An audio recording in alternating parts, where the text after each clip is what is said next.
ማም ተተንኪፉ ኣብ ገዛ ንዘሎ ሰብ ሓበሬታ ነብስኻን ስድራኻን ከመይ ከም ትከላኸል ኩሉ ስድራ ቤት ኣብ መዓልቲ ብዙሕ ግዜ ኣእዳዉ ብሳምና በደንብ ክህጸብ ኣለዎ። ዝሓመመ ሰብ ኣብ ሓንቲ ክፍሊ ክውሸብ ኣለዎ። ወላ ምግቢ ክንቅርበሉ ከለና ምስ ካልኦት ክራኸብ ኣይግብኣን እዩ። ዝተመገበሉ ምግቢ ብቁልጡፍ ብዝለዓለ ሙቀት ኣብ ማሽን ንነዊሕ ግዜ ክህጸብ ኣለዎ። ኩሉ ዝተንከፎ ንብረት እቲ ሕሙም ብሶፍትን ብኣልኮልን ክጸሪ ኣለዎ። ኩም በደንብ ተሓጸቡ። ዝሓመመ ሰብ ካብ ክፍሉ ክወጽእ ከሎ ማስክ ክጥቀም ኣለዎ። እንተሃልይዎ ማስክ ዘይብሉ እንተኾይኑ 2 ሜትሮ ካብቲ ሰብ ክርሕቕ ኣለዎ።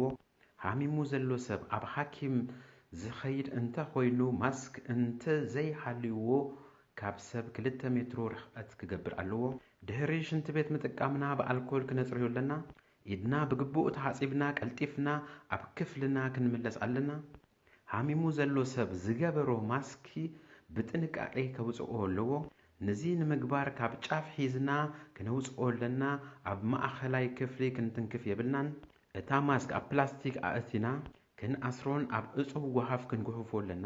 ዝሓመመ ሰብ ብዝተከኣለ እቲ ክፍሉ ኣየር ክኣትዎ ክገብር ኣለዎ።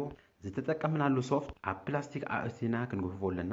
ናይ መተር ኣስና ጨርቂ ኣብ ፕላስቲክ ኣእቲና ክንኣስሮ ኣለና። ድሕሪኡ ፈሊና ብዝለዓለ ሙቀት ክንሓጽቦ ኣለና። እዚ ሓበሬታ ቀሊል እዩ፣ ግን ብቀሊሉ ክርሳ ዝኽእል እዩ። ነዚ መምርሒ ኣገዳሲ ስለ ዝኾነ ኩሉ ግዜ ክንዝክሮ ኣለና።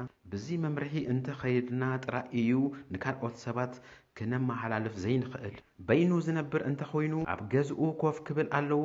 ካብ ደገ ዘሎ ሰብ ሓገዝ ክረክብ ኣለዎ። ሓገዝ እንተደልዩ ኣብ ቤተሰቡ ወይ ኣብ ዝቀርቦም ሰባት ክድውለሎም ወይ ክጽሕፈሎም ኣለዎ። ብኣኻል ክራኸቡ ኣይግብኦምን እዩ። ተወሳኺ ሓበሬታ